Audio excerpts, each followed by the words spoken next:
On July 27th, almost every part of the world, Europe, Asia, Australia, Africa, South America, even Antarctica, will be treated to the longest total lunar eclipse in roughly 100 years. During this time, the usually silvery moon will turn a blood red. A lunar eclipse occurs when the Earth passes between the sun and the moon, casting a shadow across the entire lunar disk.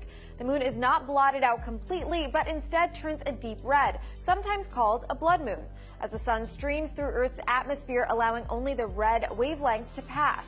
To learn more about the science of eclipses and why this one is special, Time Editor-at-Large Jeffrey Kluger spoke with American Museum of Natural History's research associate Emily Rice. Last summer, the United States was treated to a rare solar eclipse.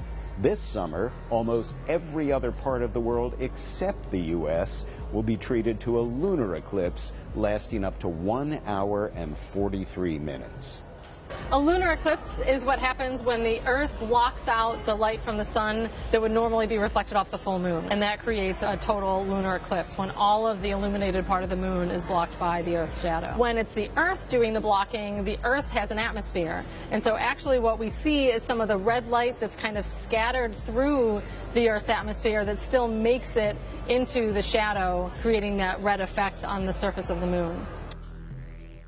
And if the sun were just a little bit bigger or the moon a bit farther away, total solar eclipses may never occur. But they do, and it's the reason eclipses are referred to as celestial phenomena.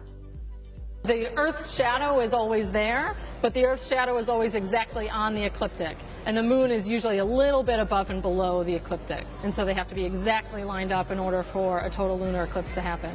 What is significant in particular about this year's eclipse? This one is actually one of the longer lunar eclipses that we're ever going to be able to see. And that's really because the moon is going to be going really along the ecliptic and through the widest part of the Earth's shadow. The full moon will spend a longer time in that total phase of the eclipse, and so that will be very interesting. So this eclipse is not going to be visible for any of North America. The best places are going to be kind of eastern South America and then Western Europe, Western Africa, and that's because this eclipse will be visible at moonrise for those areas, and so that's at sunset.